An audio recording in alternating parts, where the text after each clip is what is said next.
दोस्तों, भारत की राजनीति में बहुत कम मौके आते हैं जब कोई चुनाव राजनीति का ही ऐसे टेस्ट करने लगे। और राजनीति के ऐसे टेस्ट का मतलब है कि जो भी पारंपरिक राजनीति चुनाव के जरिए इस देश में हो रही है, उसी का ऐसे टेस्ट हो जाए।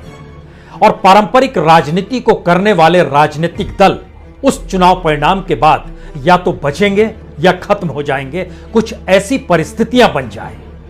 तो जरा कल्पना शुरू कीजिए कि उत्तर प्रदेश की राजनीति, जिसने 32 बरस पहले इस देश में मंडल की लकीर को खींचते हुए देखा, और उसके बाद छत्रपों की राजनीति का वर्चस्व उत्तर प्रदेश की राजनीति में रहा, उसका ऐसे टेस्ट 2022 के चुनाव में होने वाला है। भारत के भीतर में पारंपरिक राजनीति की एक मोटी लकीर धर्म के नाम पर भी खींची गई, उसका भी ऐसे टेस्ट इसी चुनाव में होने वाला है। और इस देश के भीतर में सबसे बड़ी ताकत को महसूस करने वाली आजादी के बाद से भारत के भीतर का ब्राह्मण तबका, उसका भी ऐसे टेस्ट इसी चुनाव में होने वाला है। क्योंकि आपको कोई राज्य ऐसा मिलेगा नहीं जिस राज्य के भीतर में जातीय और धर्म की राजनीति का घालमेल करते हुए भारत की समूची राजनीति को ही साधने की कोशिश की गई हो। और यह राजनीति शायद अब आखिरी मुकाम पर पहुंच गई है, या फिर भारत की राजनीति एक ऐसे मुहाने पर खड़ी है जिसमें उत्तर प्रदेश के चुनाव परिणाम या तो भारत की समूची राजनीति को बदल डालेंगे, या फिर भारत की राजनीति के उस उथलेपन को दफन कर देंगे जो कि मंडल के जरिए निकली थी। सरल शब्दों में कहें तो अखिलेश यादव के लिए, मायावती के लिए और उत्तर प्रदेश के तमाम छोटे छोटे राजनीतिक दलों के लिए हो सकता है 2022 का चुनाव आखिरी चुनाव हो।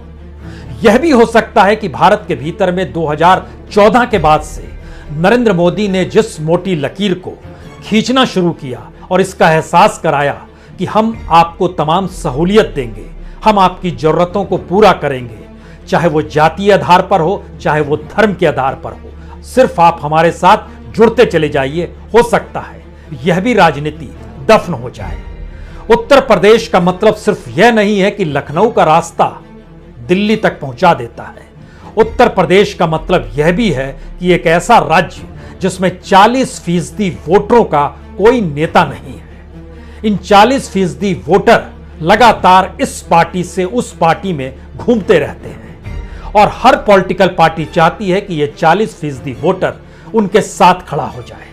और अगर खड़ा नहीं हो सकता है तो किसी एक हिस्से को वह इस तरीके से हाशिए पर ढकेल देती है जिसके बाद उसके विपक्ष में खड़ा हुआ सारे वोटर एक पॉलिटिकल पार्टी के साथ आकर खड़ा हो जाए और उसे सत्ता मिल जाए।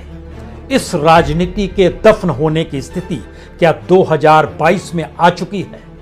ये पहेलियां नहीं है, समझने की कोशिश आज सरल शब्दों में कीजिए।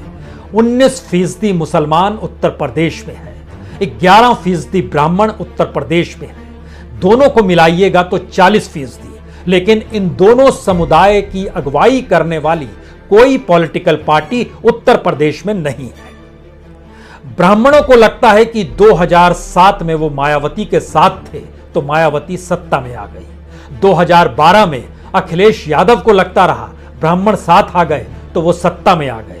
और 2017 में अपने तौर पर बीजेपी ने भी महसूस किया 80% ब्राह्मण हमारे साथ थे, हम सत्ता में आ गए। 2017 में मुसलमानों ने महसूस किया एक भी मुसलमान बीजेपी के साथ चाहे ना हो, लेकिन दूसरी तरफ समूचा विरोध उनके साथ जाकर जमा हो गया और बीजेपी सत्ता में आ गई।